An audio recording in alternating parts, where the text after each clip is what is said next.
નમસ્કાર મિત્રો, સ્વાગત છે આજના નવા વિડીયોમાં. વિડીયોને છેલ્લે સુધી જોતા રહેજો. ચેનલ પર નવા હો તો ચેનલને ખાસ કરીને સબસ્ક્રાઇબ કરવાનું ભૂલતા નહીં. તો આજે પ્રથમ સમાચારની વાત કરવામાં આવે તો સપ્ટેમ્બર મહિનામાં વરસાદ ભૂક્કા કાઢશે, એટલે કે મિત્રો કચ્છ પર સક્રિય સિસ્ટમ 30 ઓગસ્ટ સુધીમાં દરિયામાં જશે અને રાજ્ય પર બનેલી ડીપ ડિપ્રેશનના કારણે સમુદ્રમાં આવશે તો તોફાન 75 થી 80 કિલોમીટર પ્રતિ કલાક ઝડપીથી પવન ફૂંકાઈ શકે છે અને 10 સપ્ટેમ્બર સુધી રાજ્યમાં વરસાદ થવાની સંભાવના વ્યક્ત કરી છે. વરસાદ અંગે પીએમ મોદી સાથે વાતચીત, એટલે કે ગુજરાતમાં શનિવારે લઈને 4 દિવસ સુધી ધોધમાર વરસાદ વરસી રહ્યો છે અને રાજ્ય પર મોટાભાગના વિસ્તારોમાં મેઘરાજે તબાહી મચાવી છે. તો સૌરાષ્ટ્ર, કચ્છ, કેટલાક જિલ્લાઓ અને દક્ષિણને લઈને ઉત્તર ગુજરાત સુધી પાણી થઈ ગયા છે અને લોકોને જાનમાલને ભારે નુકસાન પહોંચ્યું છે. ત્યારે મિત્રો પશુધન લઈને ઘરો, દુકાનો અને ધંધા પર અસર પડી છે. ત્યારે આ બધા વચ્ચે હવે દેશના વડાપ્રધાન નરેન્દ્ર મોદીએ ગુજરાત મુખ્યમંત્રી ભૂપેન્દ્ર પટેલ સાથે ભારે વરસાદના બાદ સમગ્ર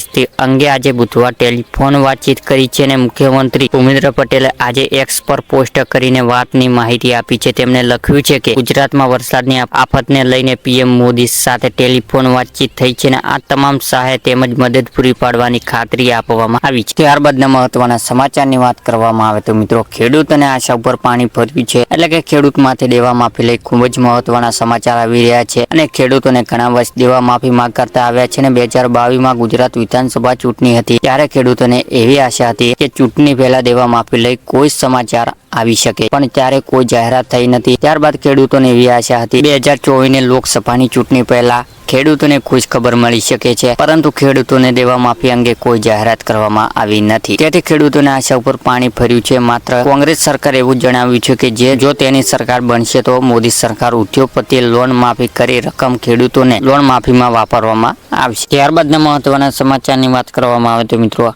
લીલો દુષ્કાળ જાહેર કરી ખેડૂતોને સહાય આપો, એટલે કે મિત્રો હાલમાં અત્યારે ગુજરાત, સૌરાષ્ટ્ર, કચ્છના અને દક્ષિણ ગુજરાતના બધા ભાગોમાં અંદર ભારે વરસાદ વરસી રહ્યો છે. ત્યારે મિત્રો ખેડૂતોને પણ આ વર્ષે મોટું નુકસાન થયું છે. ખેડૂતોને જે પણ મિત્રો પાક હતા તે મિત્રો સમગ્ર પાક ઉભા તરબોળ થઈ ગયા છે અને બળી પણ ગયા છે. જ્યારે ખેડૂતોને કહી રહ્યા છે કે જે પણ નુકસાન થયું છે તેમને લીલો દુષ્કાળ જાહેર કરી ખેડૂતને કહેવું છે કે વહેલી તક આ નુકસાન સર્વ કરી અને લીલો દુષ્કાળ જાહેર કરી અને જે પણ મિત્રોને નુકસાન થયું છે તેમનું વળતર મળવું જોઈએ. ત્યારબાદના મહત્વના સમાચારની વાત કરવામાં આવે તો મિત્રો ખેડૂતોને 20,000 રૂપિયાની સહાય, એટલે કે પ્રાકૃતિક કૃષિ પ્રોત્સાહન આપવા નવી યોજના ગુજરાત સરકાર કરી જાહેરાત. તો શાકભાજીના પાકોમાં પ્રાકૃતિક કૃષિ 4 પ્રોત્સાહન આપવાની યોજના મૂકી છે, અમલ મૂકવામાં આવી છે અને ગુજરાત પ્રાકૃતિક પદ્ધતિ શાકભાજીઓની ખેતી કરતા ખેડૂતોને આપશે સહાય. પ્રાકૃતિક પદ્ધતિ શાકભાજી ખેતી કરવા ખેડૂતોને બિયારણ અને શાકભાજી પ્રાકૃતિક ખેતી પ્રોત્સાહન માટે 20,000 પ્રતિ હેક્ટર સહાય ચૂકવશે.